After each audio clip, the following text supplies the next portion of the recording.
Bonjour tout le monde, bienvenue à ce nouveau rendez-vous de Folie douce. Ici Yvan Bugeaud. Dans quelques minutes, je reçois Nancy Archambault et Marie-Josée Pellerin de la ressource L'Arrivée, une ressource qui se situe à Rivière-des-Prairies, dans l'est de Montréal. On va apprendre à mieux connaître cette ressource. À l'Espresso et à l'Espresso allongé, il sera question de l'intelligence émotionnelle.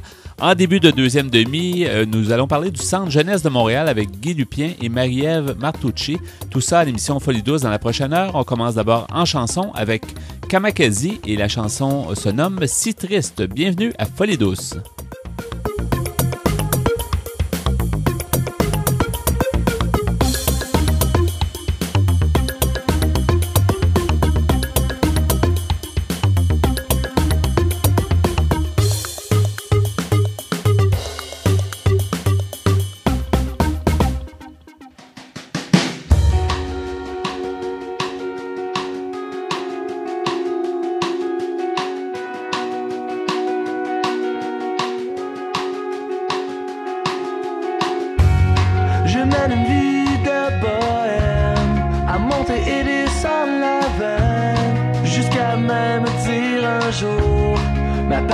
C'est mon gagne-pain. Quand je suis au pied du mur et le poids devient trop lourd, je me dis si je tiens le coup, je couronnerai enfin ce jour. Mes yeux vers le ciel, je redoute parfois de cette flamme si brûlante, de ces îles était une fois. Est-ce que c'est si utile qu'un prince devienne roi? Je suis si triste que je peux pas m'arrêter de sourire. Je bats la déprime, je l'assomme à grands coups de fou rire. Je me bats toujours dans le temps, au point de fondre en larmes. J'essaie de me prendre en main, au lieu de toujours rendre les armes. Même si la route est longue, même si j'avance à petits pas, le mal vaut la peine d'être vécu pour savourer le résultat. Je regarde le ciel et maintenant je comprends pourquoi je rêve si fort. Même si le vent souffle contre moi, c'est inutile d'en faire un drame pour autant, car finalement je suis si triste que je peux pas m'arrêter de sourire. Je bats la déprime, je l'assomme à grands coups de fou rire. Je suis si triste que je peux pas m'arrêter de sourire. Je bats la déprime, je l'assomme à grands coups de fou rire.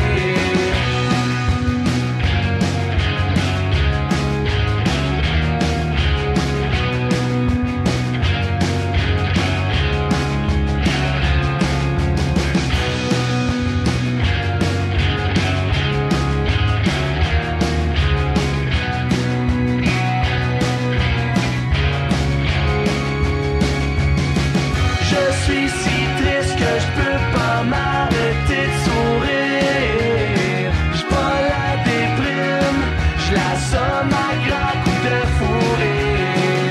Je suis si triste que je peux pas m'arrêter de sourire. Je bats la déprime, je l'assomme à grands coups de fou rire.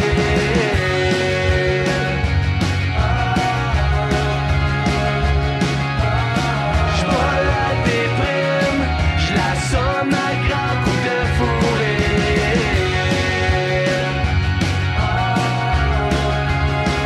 C'est triste, c'est triste, c'est triste, je l'assomme à coups de fou rire.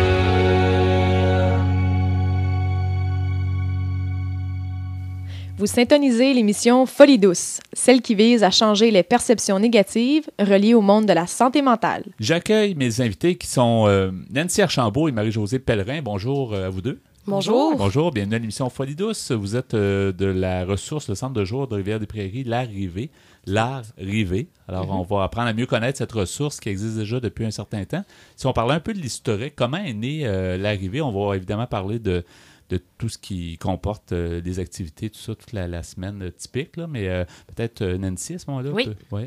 L'arrivée, en fait, est née en décembre 98, mais j'étais pas là dans ce temps-là. Oui. Mais ce qu'on m'en a raconté, c'est qu'à l'époque, je pense que c'est dans le cadre de la désinstitutionnalisation. Oui. J'ai de la misère avec le fameux mot un mot, peu, là. là, mais bon. C'est dans ce cadre-là qu'ils ont créé... il y avait comme des budgets qui étaient disponibles à la régie régionale dans le temps, Oui. qui sont devenus les agences de la santé et services sociaux. Et c'est ça, il y avait des budgets disponibles à la régie régionale. Et le CLSC avait eu écho de ça à l'époque, dans le quartier Rivière-des-Prairies, qui avait des budgets là, pour ouvrir des centres de jour et tout ça. Et c'est comme ça qu'est née l'arrivée un peu, avec quelques membres fondateurs dans le quartier. Il y avait des organismes communautaires. Il y avait le CLSC.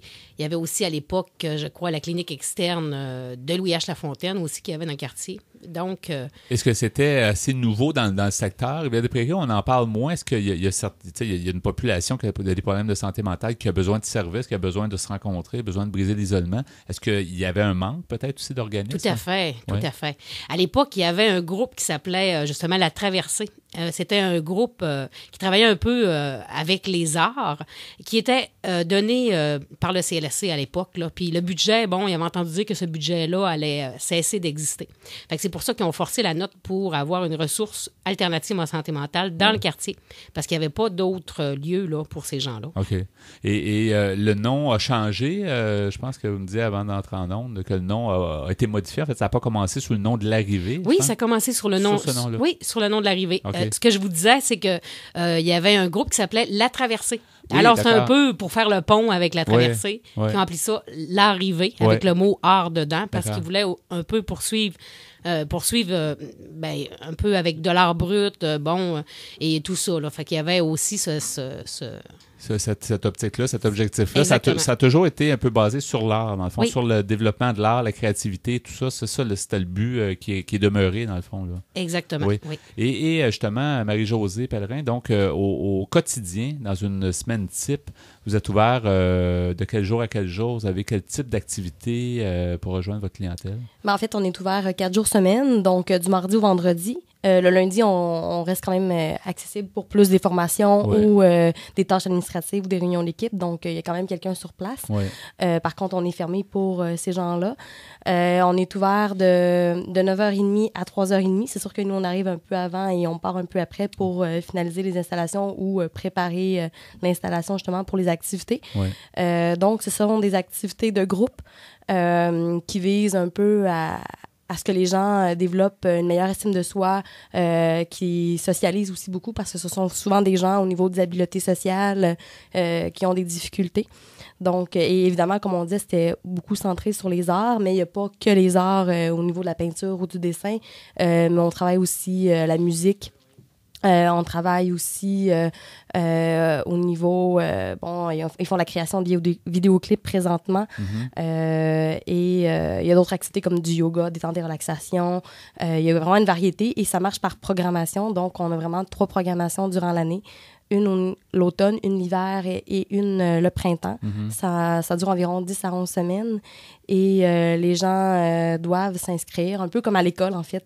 C'est un peu comme un engagement quand ils viennent s'inscrire, parce que souvent, c'est des gens qu'il faut mobiliser, Oui. des gens qui ont de la difficulté, des fois, à faire le premier pas, puis déjà de venir une première fois et de s'engager dans un processus de 10 à 11 semaines, c'est déjà des fois une difficulté. Donc, Ouais. Donc, vous avez les motivés, en fait, en tant qu'intervenante dans ton cas, puis le personnel qui est là, ou toi-même, Nancy, directrice. Donc, vous avez les motivés à garder le feu, en fait, de garder l'intérêt. À les mobiliser, je dirais. Mobiliser, oui, c'est ça. Beaucoup. C'est un enjeu. Est-ce que ça serait l'enjeu principal, disons, au niveau de la clientèle qui a des problèmes de santé mentale, de garder l'intérêt puis de les soutenir, dans le fond? ouais. De les motiver, en fait, motiver. parce que même des fois, ils nous appellent, puis ils peuvent pas se présenter à l'activité. Donc, nous, c'est à voir pourquoi, c'est quoi la raison. Ouais. Et des fois, de d'y aller un peu, puis de les motiver à se présenter, et même si pour eux, c'est peut-être difficile, la neige, la température, l'hiver, c'est vraiment une des difficultés. Ouais. Souvent, ça joue beaucoup sur leur humeur aussi. Déjà, même pour nous, c'est difficile des fois de sortir de chez nous quand il y a de la neige, mais là, de venir à une activité que on n'est pas nécessairement payé pour faire ça, c'est pas comme un travail, mais c'est plus une réalisation de soi.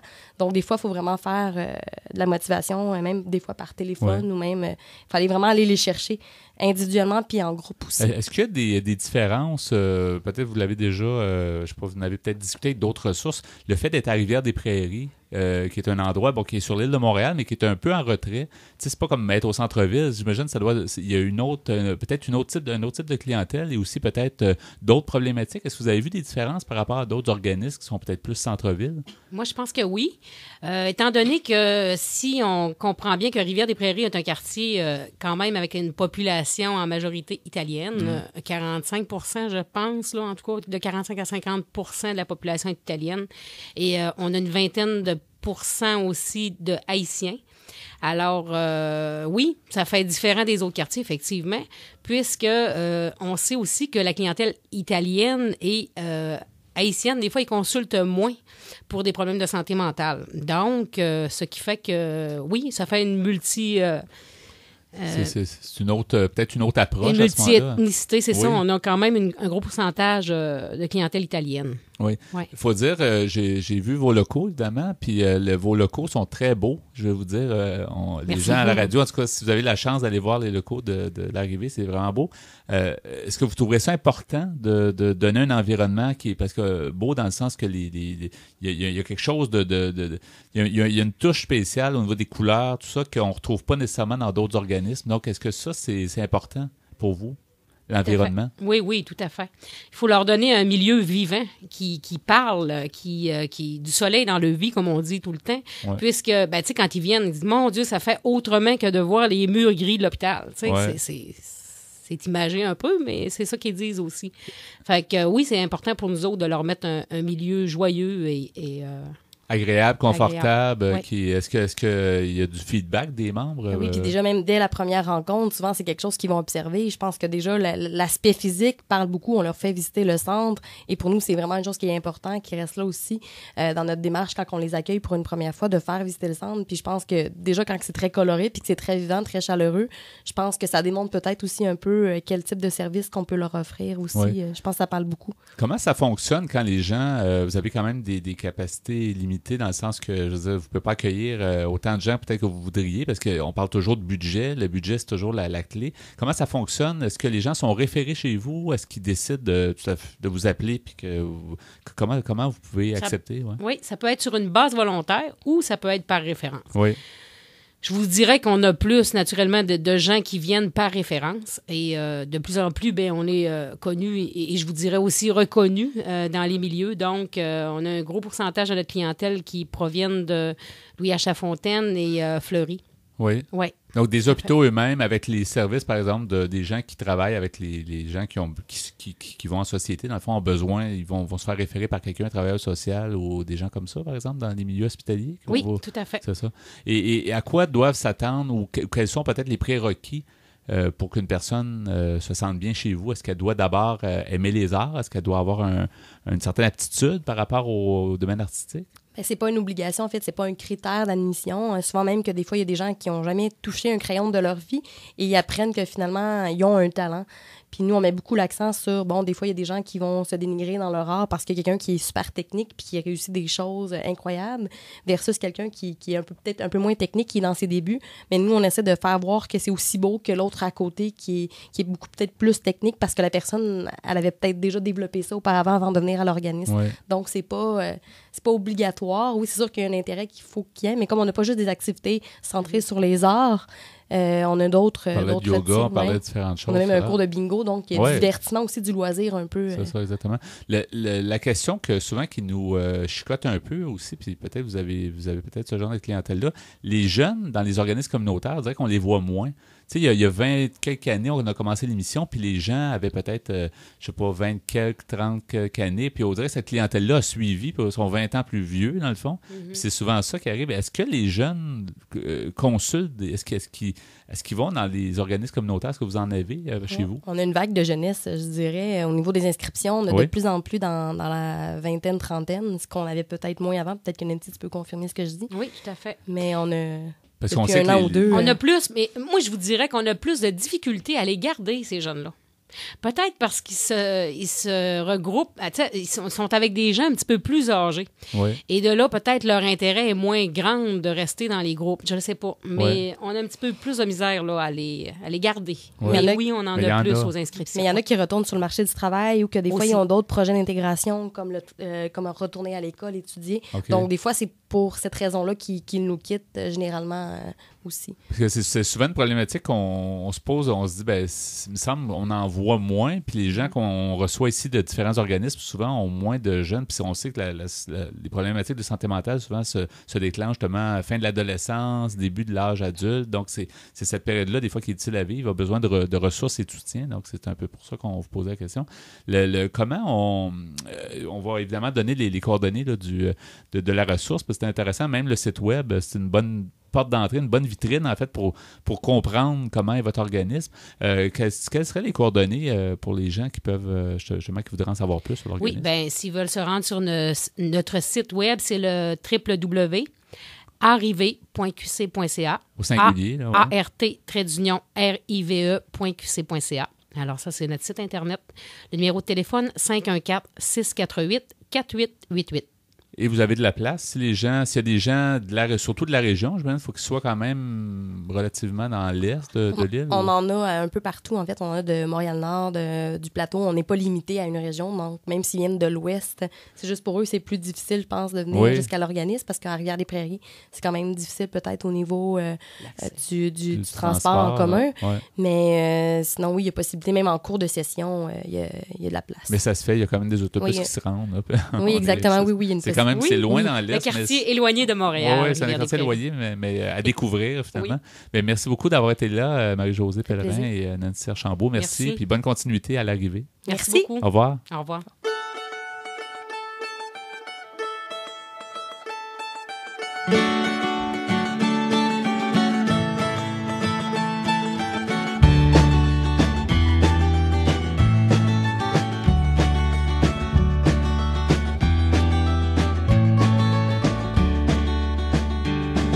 Ça fait déjà un bail que l'ami Cupidon est venu viser Bullseye dans le cœur de bière de ce pauvre con qui se noyait dans son verre. Je sombrais au bar comme un homme à la mer quand t'es apparu comme un phare. Depuis ce moment, t'es le pied à terre, à l'abri de mes tourments. Entre les écueils et les joies, on se lâche pas puis on tient le coup. Si l'amour zigzague un peu des fois, il est jamais ben loin chez nous.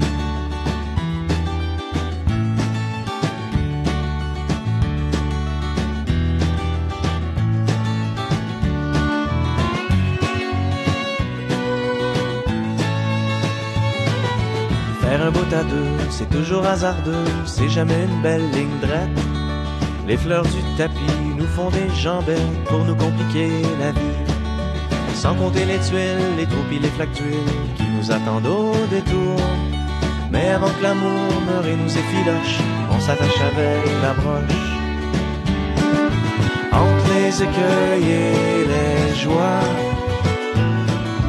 on se lâche pas puis on tient le coup. Si l'amour zigzague un peu des fois, il est jamais ben loin chez nous.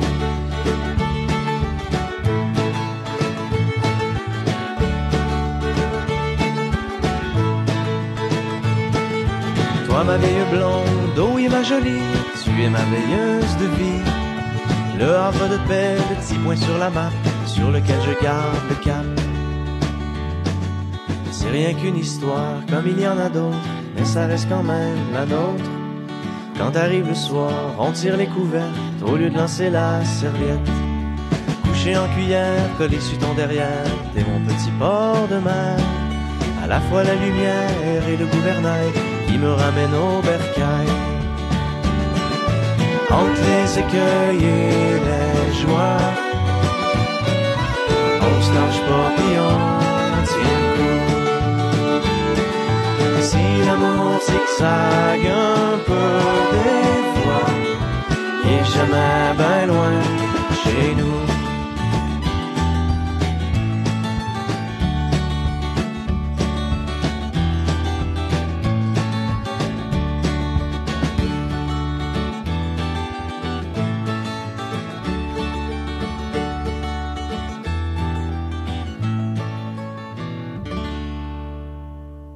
Que vous soyez au boulot ou dans l'auto, en moto ou à vélo, en manteau ou en speedo, vous écoutez Folie douce. C'est maintenant le bloc Espresso. Bonjour Pierre Laporte. Salut Yvan. Bonjour Ghislain Malo. Bonjour, bonjour. Alors, j'espère qu'on va être un peu plus intelligent. Aujourd'hui, tu nous proposes l'intelligence émotionnelle. Oui, l'intelligence émotionnelle. Moi, c'est un terme que je ne connaissais pas. Oui. Mais c'est un livre qui a été écrit par M. Daniel Goleman, qui est un docteur en psychologie qui avait enseigné déjà à Harvard. Il a fait paraître ce livre, donc L'intelligence émotionnelle, qui était en 2 tomes. Et ce n'est pas une nouveauté. C'est un livre, en fait, qui a paru en 1998. Mais au dire de plusieurs personnes, c'est un bouquin qui est encore beaucoup d'actualité. Oui, parce que c'était un très gros best-seller aussi. Oui. Ça avait beaucoup vendu. Oui. Celui-ci, M. Goleman, se concentre surtout sur les succès des gens, mais en milieu de travail surtout. Lui nous dit que la conception traditionnelle de l'intelligence néglige une part essentielle du comportement humain, soit les réactions émotionnelles. Il nous dit que le quotient intellectuel n'est pas le seul critère. Il existe une autre forme d'intelligence, soit l'intelligence émotionnelle qu'on peut stimuler et développer dès l'enfance. Refuser d'écouter ses émotions peut entraîner une instabilité générale, alors que la maîtrise de soi, la motivation, le respect d'autrui sont autant de qualités pour réussir. En fait, ce qu'il nous dit en gros, c'est que les émotions peuvent être un handicap si celles-ci sont trop fortes. Donc, il s'agit de les contrôler. Oui. Il faut faire attention non plus de ne pas penser qu'on doit faire fi de nos émotions complètement en milieu de travail. Lui, il nous dit que il nous invite en fait à accepter nos émotions pour développer cette nouvelle forme d'intelligence. Au début, je trouvais... j'étais pas convaincu par son discours. Tu trouvais ça trop nouvel âge? Si tu veux, oui, si tu veux, mais moi, en tout cas, moi, je pourrais dire, donc, j'adhère peut-être pas à 100% à son idée. Oui, les émotions, c'est important, mais lui, il nous dit que c'est même plus important que le quotient intellectuel pur. Mais ce genre de livre-là, il ne faut jamais prendre tout à 100%. Il faut que tu modules. Oui, c'est ça, mais j'ai décidé quand même de partager ça avec vous et avec nos auditeurs parce que c'est un livre et ce sont des idées qui valent la peine quand même d'être écoutées. Oui. Alors, celui-ci développe l'idée que les personnes émotionnellement intelligentes sont particulières. Il nous donne un exemple simple. Lorsque l'auteur venait de décrocher son doctorat, il se trouvait à New York. Le temps humide et pluvieux faisait que les gens étaient d'humeur morose. En montant dans le bus, le chauffeur réservait un « Salut, comment ça va ?» à tous les passagers. Et pendant le trajet, le chauffeur n'arrêtait pas de parler sur des choses qui changent le moral, comme sur les soldes dans tel ou tel magasin, une exposition par-ci, un truc à voir par-là, etc. Bref, il détendait l'atmosphère petit à petit. En sortant du bus, les passagers s'étaient débarrassés de leur morosité et il leur lançait un « À bientôt, passez une bonne journée ». Donc, très aimable, monsieur. Alors, personnellement, ça me faisait penser à un chauffeur de bus au nom de René qui faisait le trajet entre Gardanne et Marseille, en France, quand j'étais petit. On devait se lever à 5 heures du matin pour avoir le bus aux alentours de 6 heures. René arrivait à détendre l'atmosphère et à lancer des blagues et parler avec les gens qui montaient dans le bus et ainsi envoyer des ondes positives au milieu d'un train-train habituel ennuyant. J'ai juste une question. C'est quoi la différence entre l'intelligence émotionnelle et avoir de l'empathie? Il va en parler un petit peu plus loin dans l'empathie, tu vas voir. Alors, lui, il nous dit, pour continuer, il nous dit « Je pense que vous aussi, vous devez connaître une personne comme René. Et la preuve que ces gens-là marquent nos esprits, c'est que nous nous rappelons d'eux en bien, même 20 ans plus tard. J'arrive même à dissimuler un léger sourire sur les lèvres et une sensation de gaieté en me rappelant tout cela. » L'auteur expose l'idée que la plupart des crimes ou des faits divers que nous voyons dans nos sociétés sont généralement fruits de pulsions que les auteurs n'arrivent tout simplement pas à contrôler. Les émotions négatives sont aussi néfastes que le tabac ou l'alcool sur notre santé. Aussi, tout le monde peut changer et s'améliorer, cela grâce à la souplesse extraordinaire de nos circuits cérébraux.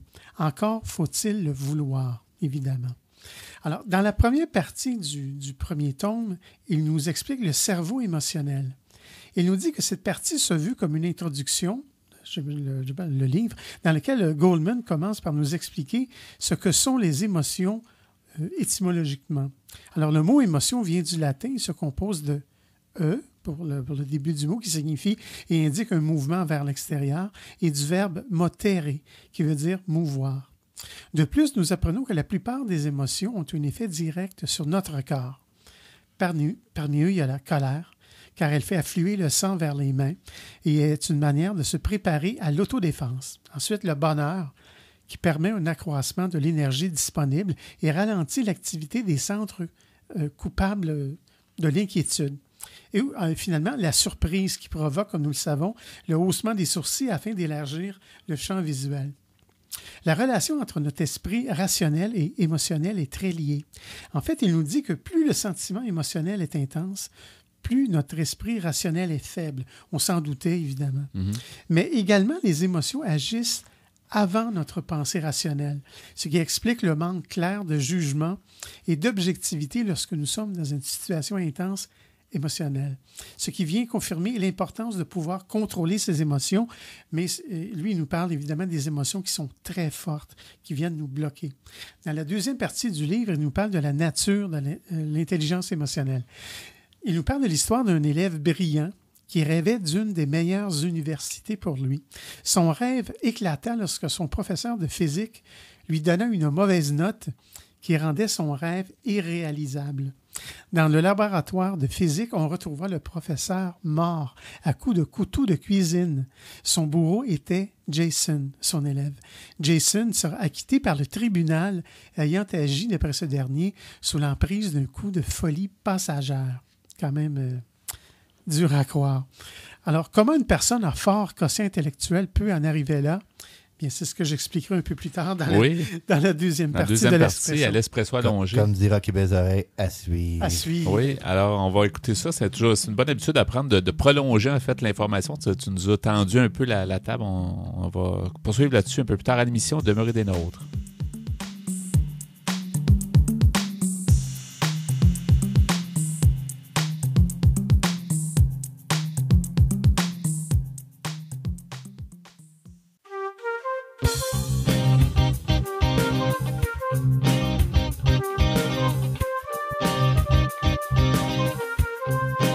À venir dans l'émission Folie douce, nos invités sont Guy Lupien et Marie-Ève Martucci. Nous parlons ensemble du Centre Jeunesse de Montréal. À l'Espresso allongé, nous poursuivons sur l'intelligence émotionnelle. Vous entendrez de plus en chanson les détours de Chantal Archambault et Mon coin de pays de Baptiste Prudhomme. Vous souhaitez réagir au propos de l'émission, vous désirez participer à Folie douce, vous avez des suggestions, écrivez-nous par courriel à l'adresse foliedouce@antenne.qc.ca ou téléphonez-nous au 514-990-9604. Vous écoutez Folie douce, l'émission hebdomadaire qui démystifie les problématiques de santé mentale depuis plus de 20 ans. De retour au micro dans quelques instants.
Vous voulez mieux nous connaître et communiquer avec nous?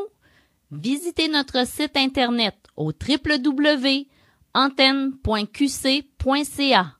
antenne.qc.ca. J'accueille mes invités qui sont... on va parler ensemble du centre jeunesse de Montréal. En fait, je reçois Guy Lupien. Bonjour, M. Lupien. Bonjour. Et je reçois Marie-Ève Martucci. Bonjour. Bonjour. Alors, bienvenue à l'émission Folie douce. Merci. On va parler ensemble des services, mieux connaître en fait ce que c'est. On veut tout savoir en fait. Est-ce qu'on dit le centre jeunesse de Montréal? C'est Exactement, bien ça? on dit le centre jeunesse. Le centre jeunesse, c'est la fusion il y a plusieurs années des anciens centres d'accueil, des anciens CPEJ, des centres de services social pour les jeunes et les familles en difficulté. OK, donc il y a eu un regroupement, il y a eu un besoin de regrouper les services là, pour... Effectivement, puis c'est devenu le centre jeunesse de Montréal. Depuis environ des années 90 qu'on disait. Exactement, oui. On va rentrer en ondes, là. Oui. On va parler évidemment du volet santé mentale parce que et déficience intellectuelle, mais c'est notre sujet à Folie douce, donc on va essayer de parler d'abord de la clientèle, de parler de ce que vous faites, des fonctions. On va parler aussi de santé mentale, je pense, parce que Marie-Ève, vous êtes éducatrice spécialisée, hein, je pense, à ce niveau-là particulièrement. En effet, moi, je côtoie quotidiennement les jeunes dans leur milieu de vie. Oui. Du matin au soir, les jeunes vivent là quotidiennement. Et quand on parle de jeunes, c'est une clientèle d'environ 12 à 18 ans? Dans les services spécialisés, il y a une petite clientèle 6-12 ans, mais une clientèle 12-18 ans qui est en grande difficulté d'adaptation, soit à cause des limitations cognitives ou des problèmes de santé mentale. Oui. Donc, leur difficulté à s'intégrer dans les ressources régulières, dans la vie courante. Nous, notre travail, c'est de les aider à améliorer leur capacité d'adaptation, mieux tenir compte de leurs limites que leur maladie ou leur trouble leur impose, puis de faire en sorte d'avancer le plus possible aux mesures de leur capacité dans la société, puis de s'intégrer le mieux possible. Comment ça fonctionne? En fait, on parle de services. Comment ça fonctionne? On vous accompagne des jeunes? Ils habitent pas... est-ce qu'ils habitent dans des nos foyers, services, à nous, ils habitent. Ils sont hébergés. Donc, ils sont plus en milieu familial. Oui. Certains vont y retourner. D'autres vont s'en aller vers une vie semi-autonome ou dans certains cas, autonome. Oui. Ou encore aller dans des différentes institutions, recevoir des services, particulièrement en déficience intellectuelle. Oui. Donc, nous, on les reçoit. On évalue un petit peu leurs difficultés d'adaptation, leurs problèmes de comportement aussi qu'ils ont développés, étant donné que le milieu dans lequel ils évoluaient n'était pas nécessairement en mesure de composer avec leur réalité, avec leurs difficultés. Parfois, il y a des comportements inadaptés qui sont amplifiés. Donc, on travaille sur faire en sorte que leur comportement soit mieux adapté, qu'ils puissent mieux fonctionner dans les cadres sociaux, mieux s'intégrer, parce que dans certains cas, ces jeunes-là veulent se retirer socialement, se sentent malhabiles, incapables de s'intégrer dans des différentes activités. Donc, on peut travailler à rehausser leur capacité à s'intégrer, à même dans certains cas, aller sur le marché du travail dans des emplois ou des cadres où ils sont mieux encadrés pour le faire. Oui. Comment ça se passe au départ? Est-ce que les jeunes, si on parle d'enfants ou d'adolescents surtout, est-ce qu'ils sont référés, par exemple, par... si on parle de santé mentale, il y a l'hôpital Rivière-des-Prairies. Est-ce qu'il y a d'autres sources qui vous réfèrent des jeunes? Comment ça fonctionne? Dans nos cas, c'est sûr qu'on travaille, nous, dans le cadre de la loi de la protection de la jeunesse. Donc, c'est des jeunes qui sont... pour lesquels il y a les difficultés d'adaptation ont entraîné soit de la négligence, des mauvais traitements, ou tout simplement la difficulté des parents de composer avec des cas qui sont très difficiles. Donc, il y a une référence, il y a parfois une entente, mais il y a parfois aussi judiciarisation. C'est un tribunal qui décide de cet hébergement-là. Souvent, aussi, on travaille, c'est des jeunes qui sont déjà connus dans le milieu de la pédopsychiatrie, dans le milieu des services sociaux. Donc, on travaille avec ces gens-là aussi en partenariat pour faire en sorte que ce jeune-là développe la meilleure disponibilité pour faire des nouveaux apprentissages. Oui. Marie-Ève Martucci, donc vous êtes éducatrice spécialisée, donc directement avec les enfants. Comment ça se passe le quotidien, justement, dans votre travail? En fait, on essaie de reproduire un milieu normalisé, si je peux dire ainsi. Donc, les jeunes vont à l'école. Nos jeunes, ils vont dans des écoles spécialisées dues à leurs problématiques d'apprentissage. Ils reviennent au foyer. ils ont un repas comme dans toutes les Oui, maisons. c'est ça. On fait des activités cliniques qu'on appelle, c'est des activités dans le but de leur faire vivre de nouvelles expériences, de nouveaux apprentissages. Par exemple, on a des ateliers de gestion de la colère, ce qui va leur amener à gérer plus adéquatement leurs émotions. Je pense aussi aux activités d'habileté sociale, afin justement de réduire les risques d'exclusion une fois qu'ils vont intégrer la société. Oui. C'est des exemples d'activités qu'on fait avec eux. On en parle peu de ces choses-là, mais c'est des choses importantes parce qu'il y a beaucoup de jeunes qu'on dit qui ont des problématiques, mais souvent on n'entend pas parler des services, mais c'est important de savoir que ça existe puis qu'on les laisse pas à eux-mêmes. Là. Non, tout à fait. Ils sont jamais laissés à eux-mêmes. Et aussi, il faut dire que nos premiers partenaires, souvent, c'est, dans plusieurs des cas, la majorité, c'est les parents. Donc, on travaille toujours en union avec les parents pour que qu'est-ce qu'on fait au foyer avec l'enfant, le parent puisse le reproduire à la maison une fois que le jeune va être retourné dans son milieu naturel. Les outils qu'on fournit aux jeunes, on essaie de les fournir aux parents pour qu'ils puissent reproduire plus facilement ce qu'on vit au foyer avec Donc, les jeunes. l'entourage est important aussi. Le jeune, c'est une chose, mais si on veut que votre travail demeure, dans le fond, c'est un peu ça. On doit travailler en collaboration avec les parents, mieux les outiller, mieux comprendre les problèmes, les difficultés de leur enfant, mieux comprendre aussi leur réaction à ces difficultés-là. On travaille aussi avec les écoles, parce que pour les maintenir, dans certains cas, ces difficultés de comportement-là font qu'ils, si on les laissait à eux-mêmes, ils seraient exclus rapidement du milieu scolaire, les milieux de loisirs. Ils vont pas spontanément, ils s'intégreront pas spontanément dans les activités de loisirs des jeunes de leur environnement. Des fois, ils en sont même exclus à cause de certains de leurs comportements, de leur attitude. Donc, on travaille beaucoup avec essayer de mieux les intégrer, de mieux les préparer, puis à fonctionner. On y pense pas, mais des fois, juste fonctionner dans un voisinage.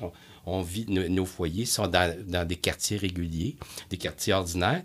Vie composée avec les voisins, pas avoir peur, être capable de sortir. Puis quand on sort, de composer normalement avec les gens autour de nous, d'aller dans des centres de loisirs, parce que nos jeunes ne seront jamais très riches. Donc, comment utiliser des services dans la communauté, comment s'intégrer, s'adapter aux centres de loisirs, comment participer à un cours de natation. On a certains jeunes qui sont tellement anxieux que même une belle sortie, on a eu la chance récemment d'aller au Centre Bell à la patinoire. C'était une belle occasion. Il y avait un jeune qui avait tellement peur qu'il a failli pas y aller. Puis finalement, il était bien content d'être allé, d'avoir pris son patin et d'avoir vécu sa peur. Il avait peur, il anticipait des choses. Il anticipait que ça irait vraiment... C'était de l'inconnu pour lui. Puis quand il en est revenu, il était content parce que c'est pas donné à tout le monde d'avoir cette belle occasion. Oui, exactement. Puis il était surtout content d'avoir vaincu sa peur. Je ne mettrai pas mes patins, je ne suis pas capable, je ne me rendrai pas. Là, il est allé, puis il a eu du plaisir. Des fois, c'est des petites victoires comme ça qui font que ces jeunes-là avancent, puis ils vont un petit peu plus loin. Vous parlez tout à l'heure du voisinage, ça, vous êtes dans des quartiers, dans des milieux. Est-ce qu'il y a déjà eu des réticences? Est-ce qu'il y en a? Est-ce que les gens du voisinage savent que des jeunes avec certains problèmes peut-être peuvent habiter près d'eux? C'est pas annoncé. Pas annoncé, les gens, on sort pas la trompette. Non, mais on a quand même des bons voisins de Bon, les gens voient bien, les gens nous posent des questions.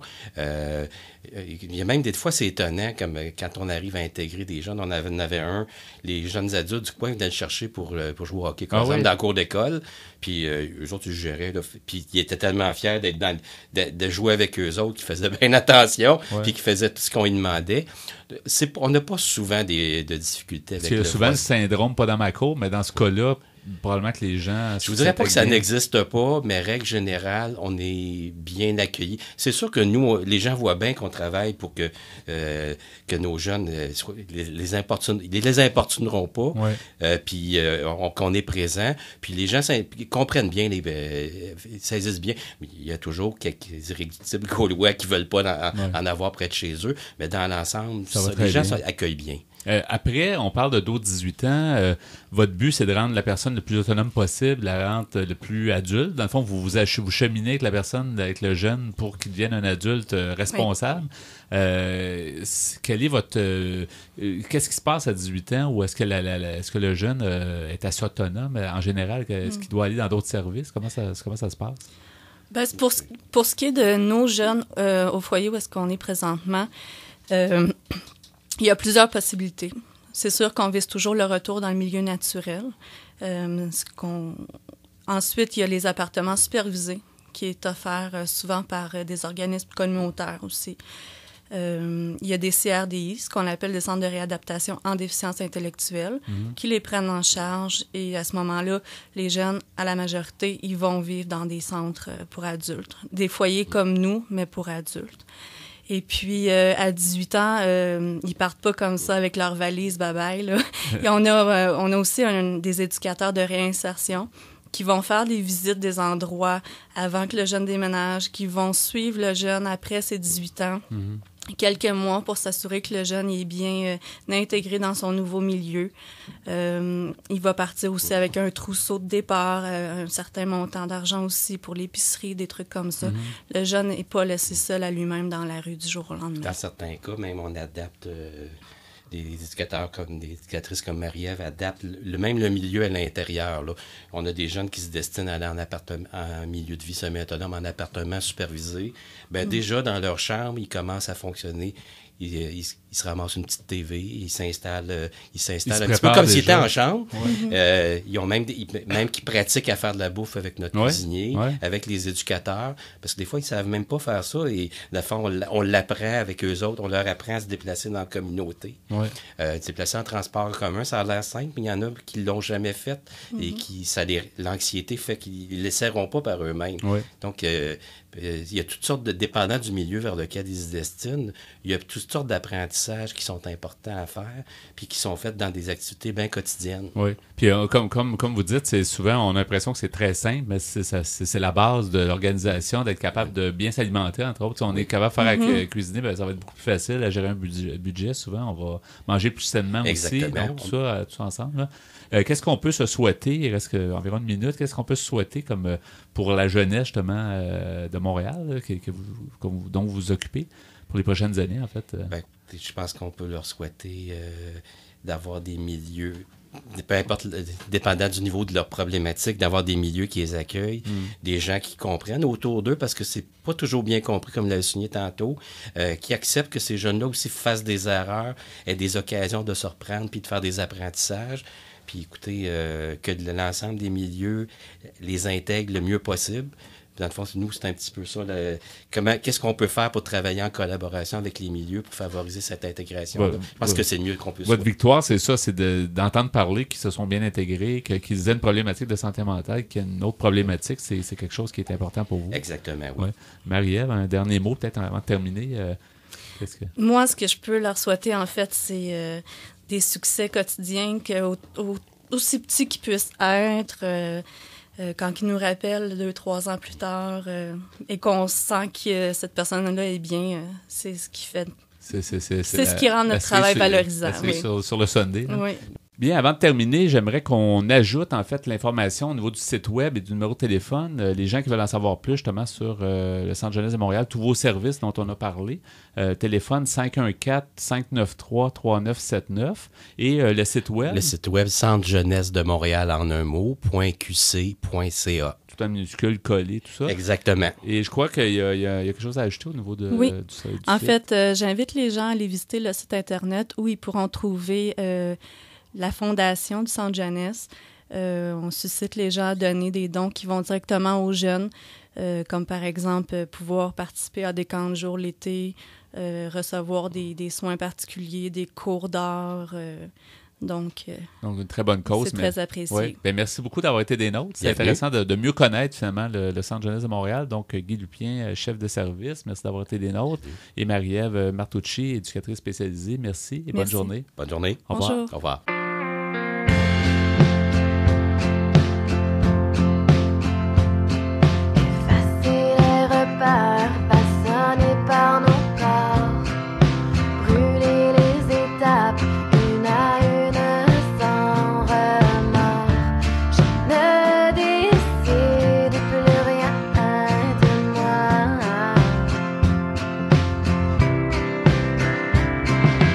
Empli par la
Nous apprécions toujours vos commentaires par téléphone.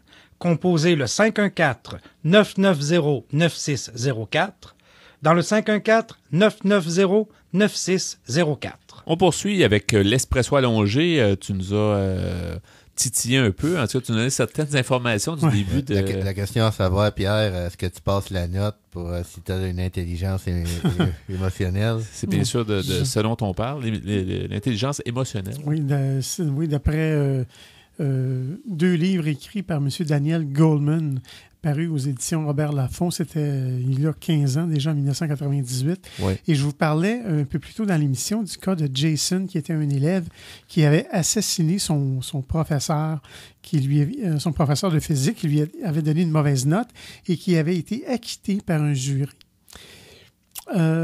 Mais en tout cas, je continue cette critique sur le bouquin de M. Goleman.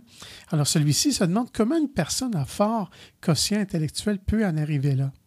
Alors, Goleman fait exploser la théorie, ou plutôt le préjugé qu'une personne au quotient intellectuel élevé réussira dans la vie, nécessairement.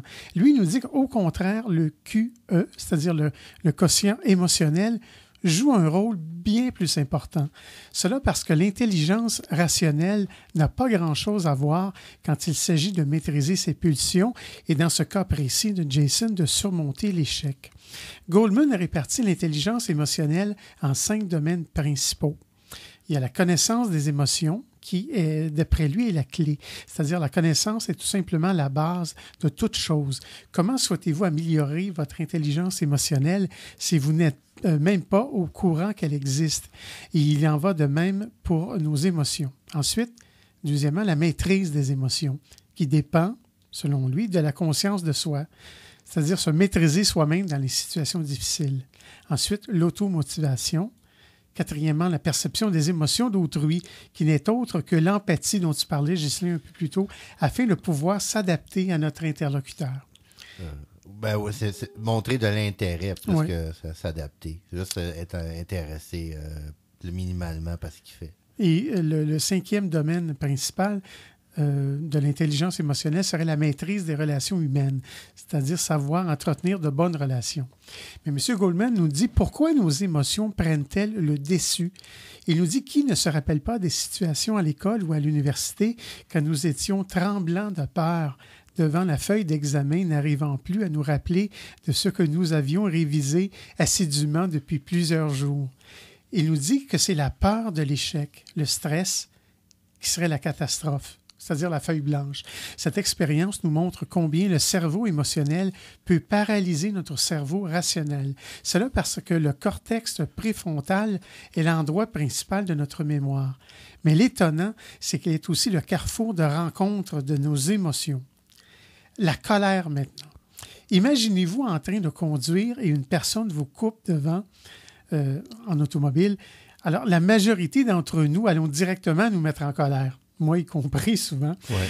Mais on se dit, mais pourquoi ce type fait ça? Il est malade, il ne sait pas conduire. Bref, on s'énerve pour rien, nous dit-il. Il n'y a pas eu d'accident et encore moins mort d'homme.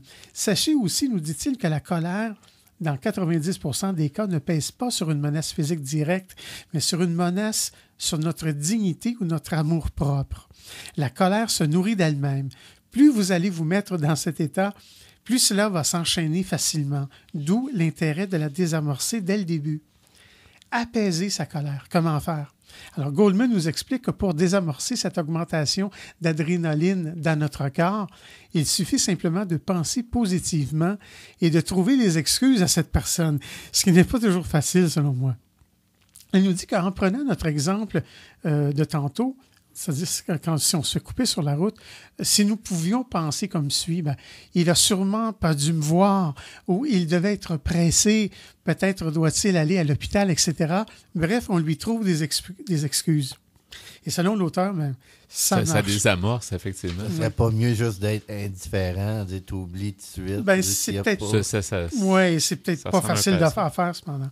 Et finalement, il nous dit, dans cet exemple, de laisser tomber si possible. Si la situation qui vous a mis en colère s'est passée chez vous ou entre amis, partez poliment. Faites un tour en voiture ou à pied ou essayez de vous isoler. Cela vous permettra de réfléchir et de faire baisser petit à petit cet excès de colère. Plus loin dans le livre, là, je dois sauter les passages, mais il va nous parler de l'anxiété, de la mélancolie, etc. J'aimerais que tu rappelles, Pierre, le titre. Ça s'appelle « L'intelligence émotionnelle » de M. Daniel Goleman, avec un G, paru aux éditions Robert Laffont. Oui, les gens qui veulent en savoir plus, à ce moment peuvent y aller. Merci, c'est fort. C'est nouveau, même une nouvelle façon de voir les choses. Merci beaucoup. Bienvenue. Merci, Ghislain Malo. Merci. On poursuit à Folie douce en chanson.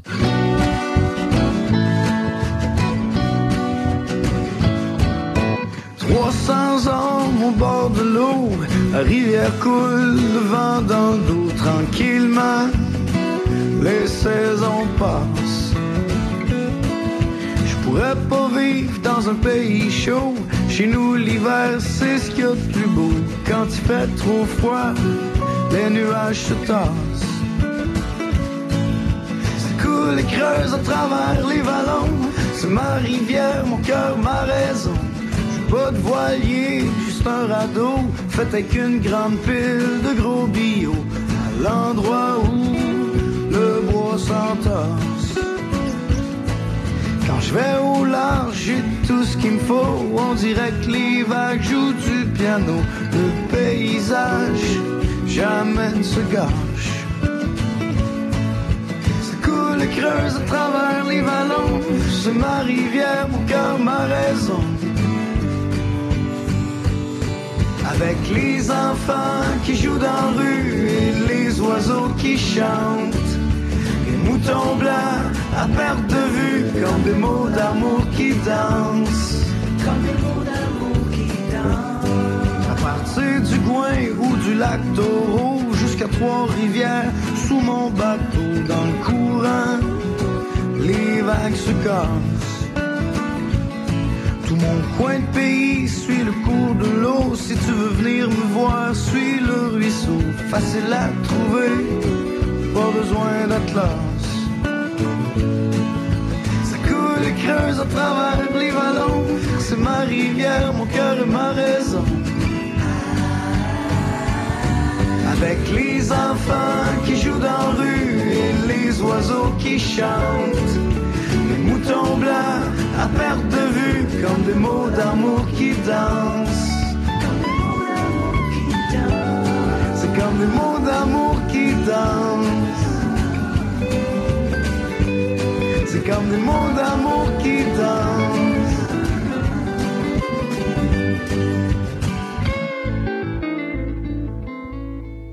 Vous syntonisez Folie douce, l'émission qui vise à détruire les tabous du vaste monde de la santé mentale. Pour conclure cette émission de Folie douce, on fait la nomenclature des chansons, Ghislain Malo et Pierre Laporte, votre choix. Donc, en début d'émission, on a écouté Si triste. Le Kamakazi. Oui, on a écouté On tient le coup. Des Cowboys fringants. On a écouté en deuxième demi Les détours. De Chantal Archambault. Et à l'instant, Mon coin de pays. De Baptiste Prudhomme. Et voilà, merci beaucoup pour votre choix musical. Merci pour ta participation au micro. Merci Pierre Laporte à la mise en onde. Bienvenue. Merci également pour tes blocs Espresso et Espresso allongé où il était question de l'intelligence émotionnelle. C'est quelque chose à développer. Moi, j'ai trouvé ça intéressant. Plus important même, comme tu disais, que le QI. Là, le fameux c'est QI. l'auteur qui dit ça. Oui, moi, je suis d'accord avec lui. Je pense que dans notre monde, c'est beaucoup plus... c'est important de maîtriser et de mieux connaître justement ses émotions. La fameuse expression de gérer nos émotions. Gérer ses émotions. Qui a toujours été floue pour moi. Oui, c'est vrai que ça peut... mais avec les exemples que tu donnais, c'est intéressant. Alors, ça sera peut-être à poursuivre éventuellement. Je remercie nos invités en début d'émission, Nancy Archambault et Marie-Josée Pellerin, qui étaient de la ressource L'Arrivée. On a appris à mieux connaître cette ressource de Rivière-des-Prairies. Et on avait, en début de deuxième demi, Guy Lupien et Marie-Ève Martucci qui nous ont parlé du Centre jeunesse de Montréal. Alors, tout ça au menu de Folie douce cette semaine. Merci beaucoup à tout le monde. C'est Yvan Bugeaud à l'animation. À la prochaine Folie douce. Au revoir.